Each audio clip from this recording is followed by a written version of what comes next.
న్యాయవాదిగా రాణిస్తూనే న్యూజెర్సీ నగరానికి కౌన్సిల్గా కూడా ఎన్నికైన తొలి తెలుగు మహిళ ఆమె. హిలరీ క్లింటన్ సెనేటర్ అభ్యర్థిత్వానికి ప్రచారకర్తగా కొంతకాలం కిందట పనిచేశారు. ట్రంప్ పాలనలో చట్టాలు కఠినతరం కావడంతో ప్రవాస భారతీయులు డ్రంక్ అండ్ డ్రైవ్ లాంటివి చేయకుండా జాగ్రత్తలు పాటించాలని చెప్పుకొచ్చారు. H1bతో పాటు సిటిజన్షిప్ అవసరాన్ని చెప్తున్న శాంతి నర్రాతో మా ప్రతినిధి ఫేస్ టు ఫేస్. శాంతి నర్రా గారు ఉన్నారు. శాంతి నర్రా గారు తొలి కౌన్సిల్ ఉమెన్, 3 సార్లు ఇప్పటికీ ఎన్నికయ్యారు న్యూజెర్సీ నుంచి. అండ్ వృత్తిరీత్యా ఆవిడ ఒక అడ్వకేట్. ఎన్నో క్లిష్టమైన కష్టమైన కేసులు కూడా డీల్ చేసి నెగ్గుకొచ్చి అండ్ ఇప్పుడు మన ఇక్కడ అమెరికన్ పాలిటిక్స్లో ముందుకు దూసుకెళ్ళిపోతున్నారు. సో వీ హ్యావ్ శాంతి నర్రా గారు. మీకు నమస్కారం అండి. నమస్కారం. సో మీరు చెప్పండి, అసలు మీ బాల్యం ఎలా గడిచిందంటే మీరు అమెరికా ఎప్పుడు వచ్చారు? We came here, my family came here when I was 2 years old. Originally, I was born in Hyderabad, but originally we are from Krishna district. And specifically, my father is from Chickanala, outside of Bezawada, and my mother is from Manakunda. So I was born in India, but then came here when my father was studying. So as a student, he was doing his PhD. And so we came, my brother, my father, my mother and I. My one sister stayed back and she was raised in India. So ante మరి మీకు తెలుగు వస్తుంది? I understand Telugu perfectly. Unfortunately, because we came so far back and we didn't come to India so often. So I, despite having Telugu school in my house, I wasn't a good student of Telugu. I was a very good student in the American schools, but not so much for Telugu. And so that's why I understand everything you're saying to me, but I'll be embarrassed to talk too much back. Telugu సినిమాలు అవి చూసారా చిన్నప్పుడు? Chinnappudu, yes. So we saw all of the old films. In fact, we came to this state, New Jersey, in 1974, and my parents and some other families, they started Thana. Oh, nice. So they helped form Thana. My father was one of the founders of another organization, TFAS, Telugu Fine Arts Association.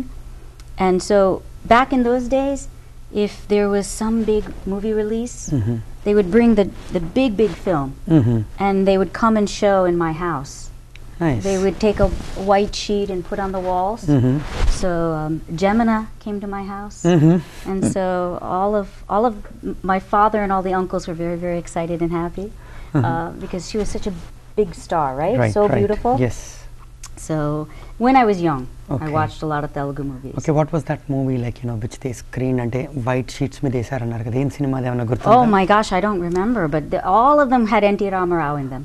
Okay. All of his movies. So for me as an adult, the only movies I really remember from Hindi is Kabhi Khushi Kabhie Gham.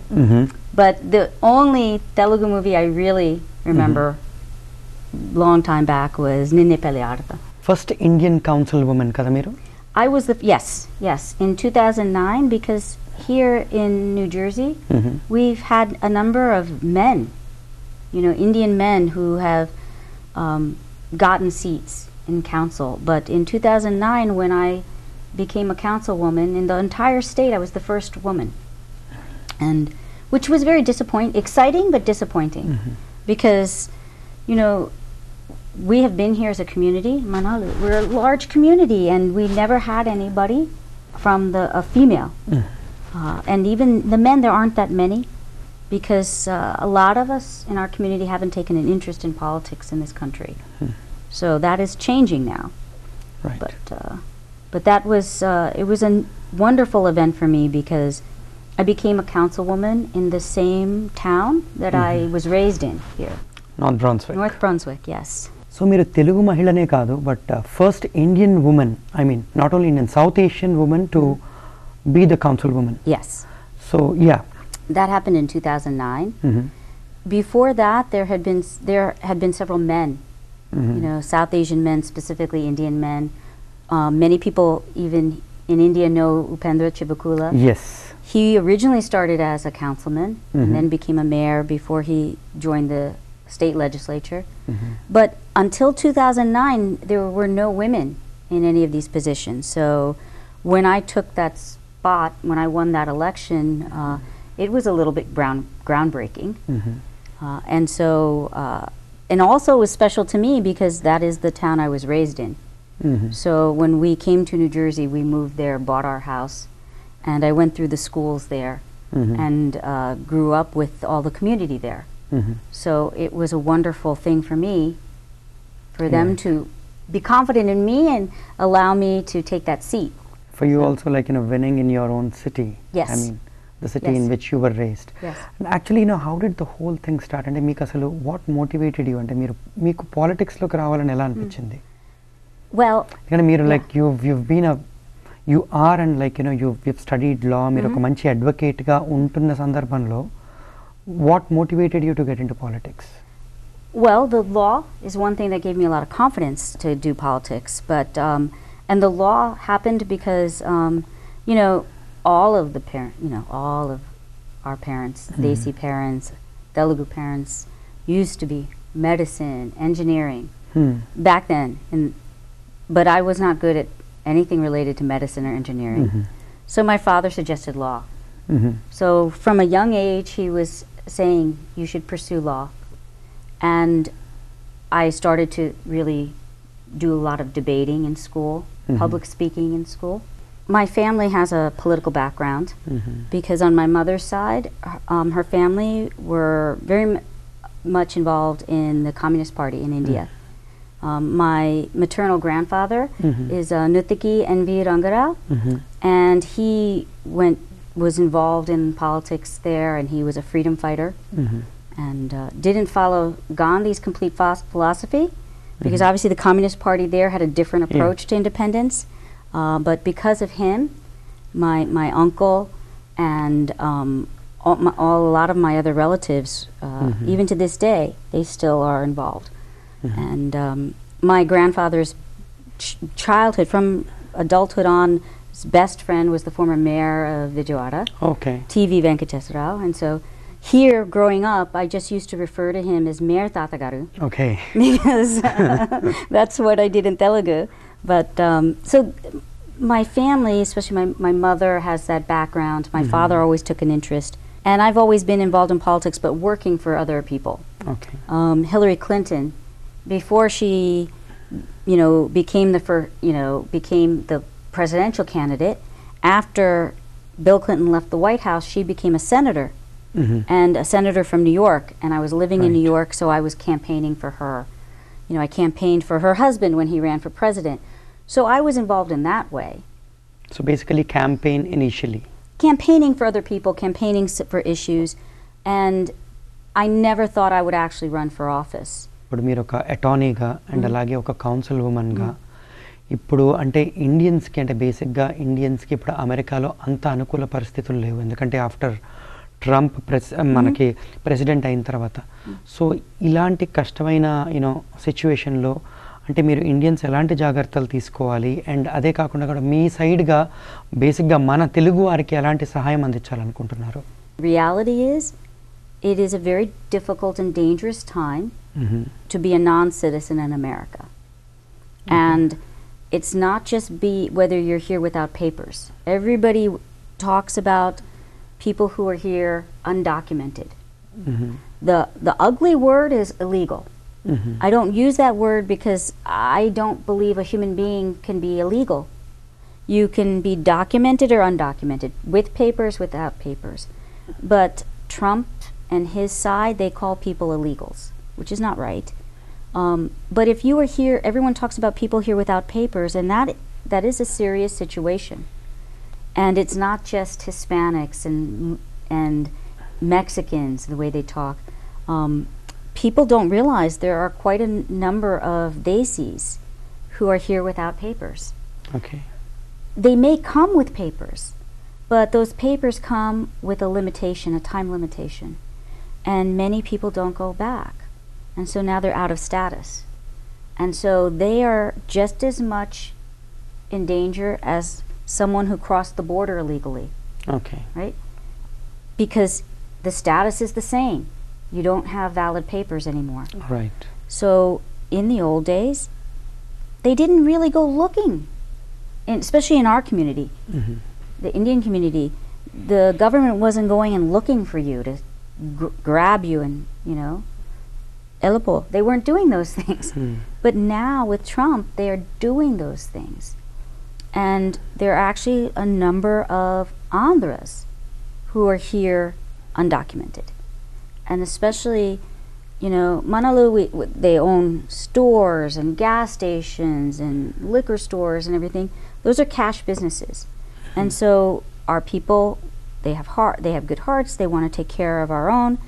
So they have a lot of employees who are not documented, right? So people can still earn a living here, but now they are doing raids. And they will start coming into our businesses, our,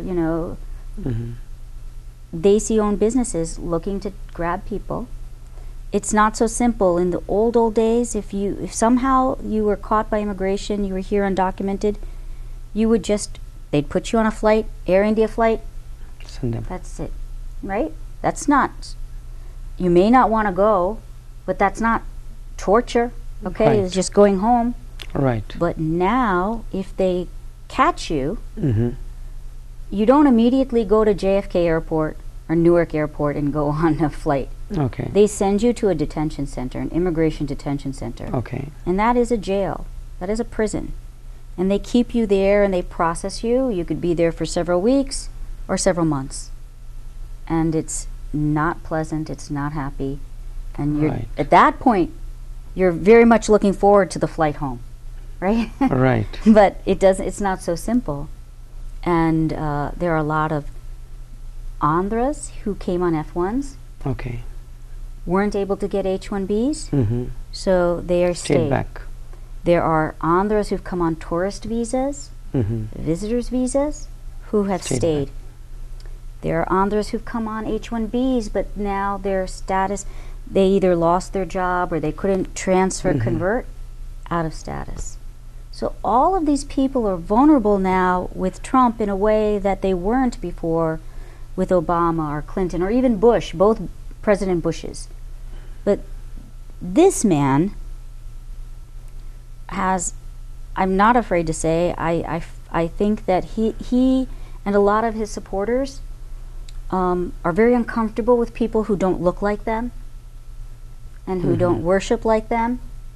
And we are very other. We are brown-skinned and we are Hindu and Muslim and Buddhist. And so they don't understand us and they don't want to understand us. And I find it really interesting that there are people in our community who voted for him. And I really think that they're only voting for dollars' sake.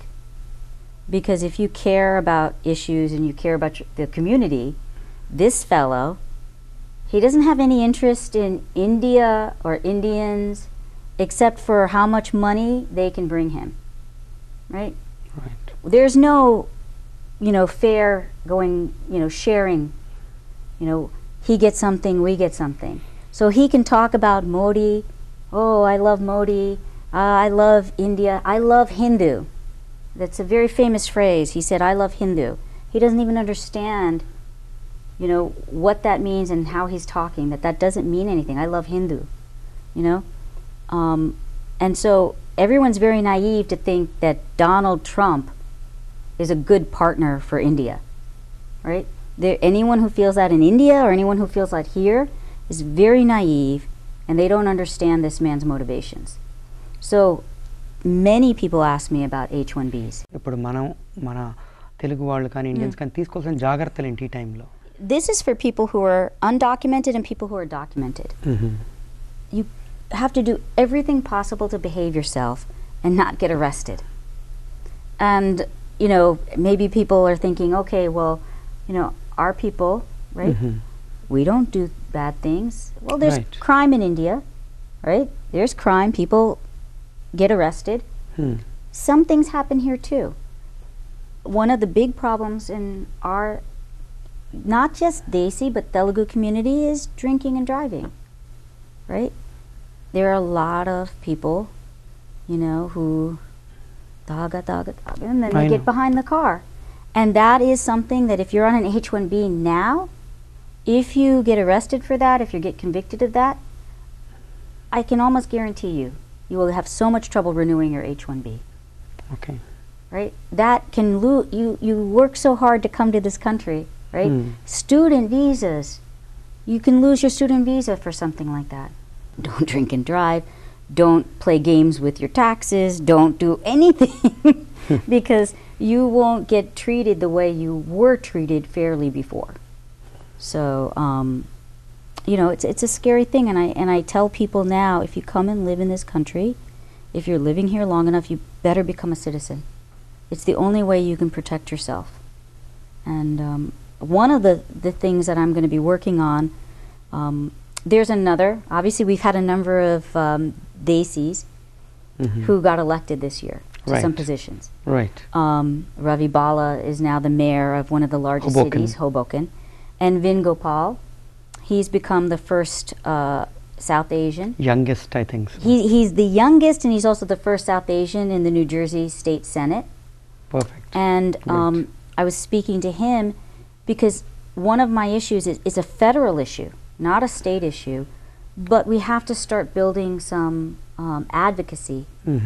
There are a group of people here in U.S., there are a group of young people called Daca Dreamers. And in India, I don't know how many people know about this, but if like me, if my amma and my nana, if they brought me here illegally, undocumented, right? If we crossed the border, I was 2 when I came, right? I wasn't born in this country. If we came here without papers, right? I was raised here, right? But I wasn't born here. So in every way I sound American, right. I dress American, everything, but I'm undocumented, and if they want, they can send me any moment, send me out of the country. So there's a name for those young people. They didn't choose to cross the border, right? We call them dreamers. And there's a DACA Act to protect them, because if they have been living here, going to school here, working here, and they have been good citizens, not getting arrested, not getting any problems, they were promised under President Obama a chance to earn citizenship. Okay. So now this president has taken that back. And so all of them are devastated because they don't speak any other languages. They don't know any other countries. This is their country. There's another form of dreamers. People don't know anything about barely, but they're H1b dreamers. An H1b dreamer is a young person whose parents came on a H1b, they come on an H4. So that child now has to apply for either an F1 visa or an H1b visa on their own. Okay. Right? If they can get admitted to a college, or if they can find a job who'll sponsor them, they can stay. But now they have to start their own process for green card. For anyone who is watching this, who is either in this country or in India and has family, they know the time frame for getting a green card in this country now can be 10 years, 15 years, 20 years even. And then to get the citizenship, okay, she gets admission in college. Terrific, she's F1. But she also has to wait and then get an H1B after the F1. And then she has to apply for a green card. So in that example, that girl who came at 3, who only knows America, may not get her citizenship till she's 35 or older. She can't vote. She's vulnerable to all of these things, right? True. That's not fair, because the process is taking too long, right? There's so many people living in limbo here who are on H1Bs, and they want to be able to become citizens. But the process is so crazy now, unnecessarily crazy.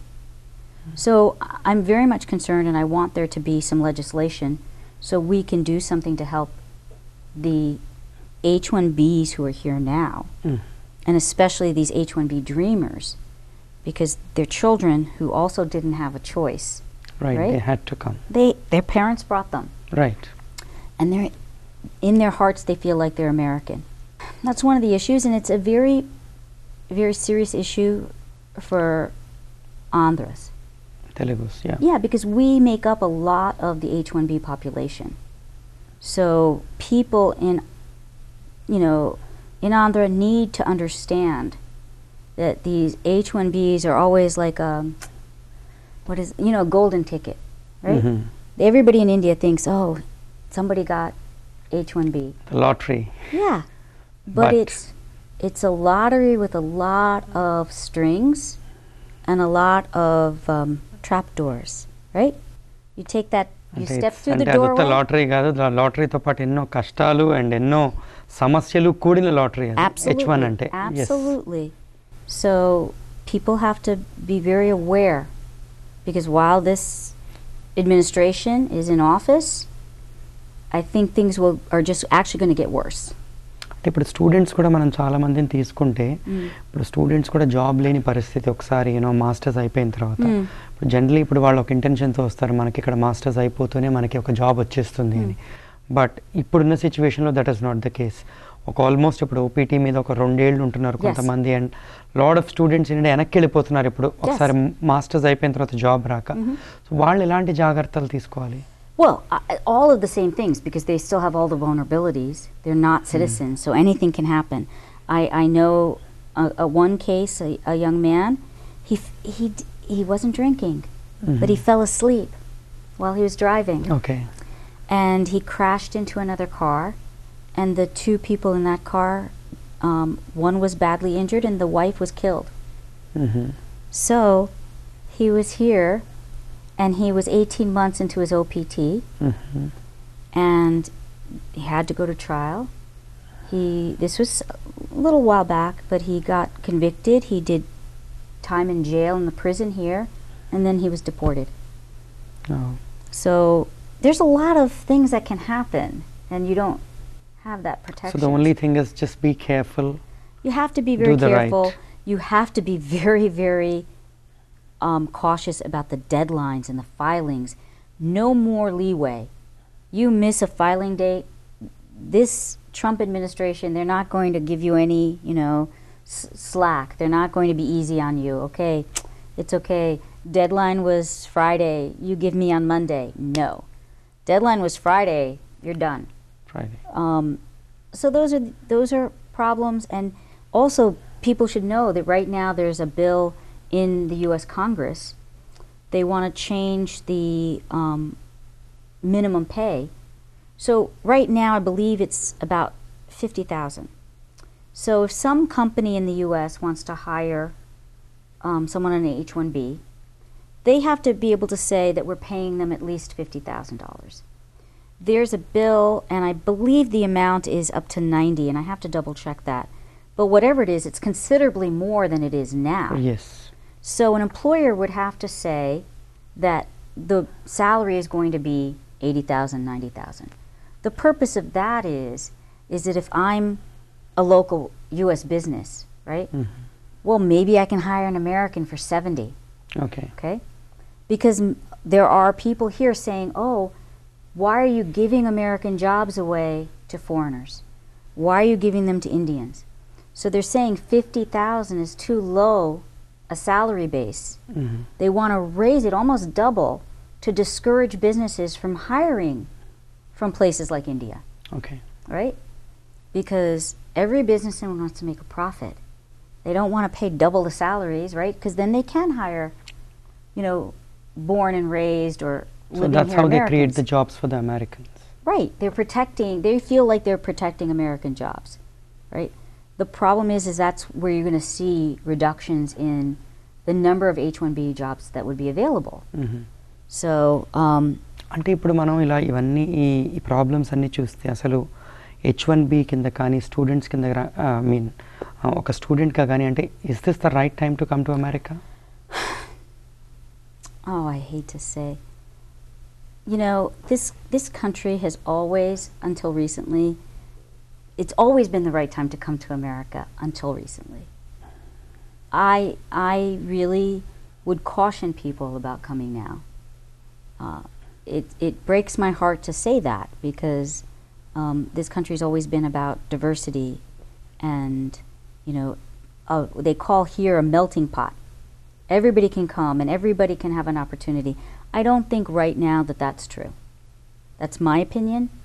But I see a lot of people struggling here who are immigrants, right? Or who are coming here as students or on jobs. They're struggling.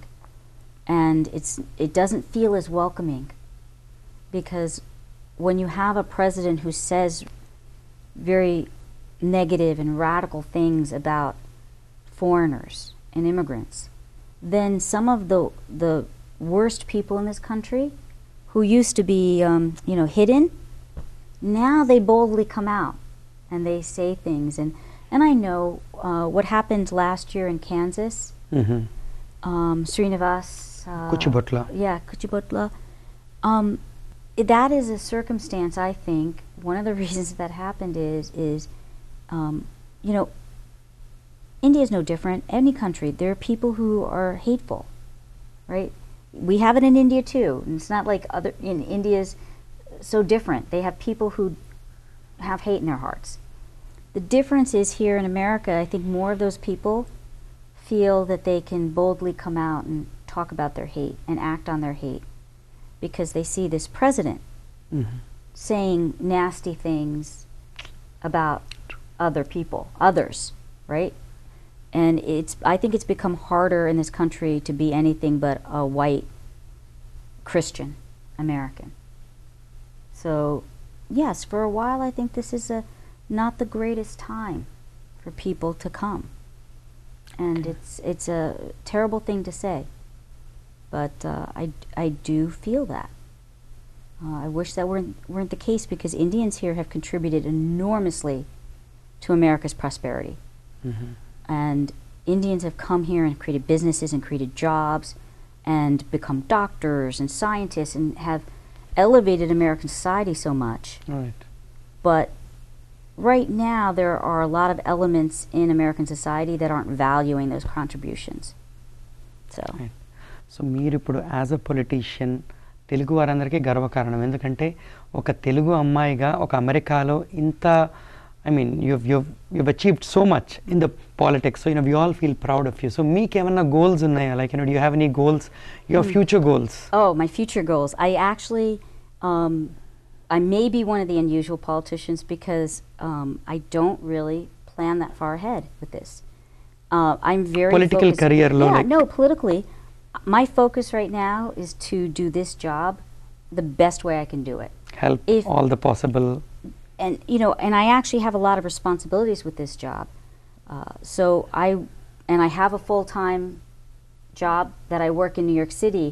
I do this political position on top of that, and I have my family. So I want to devote my energies to fulfilling those responsibilities.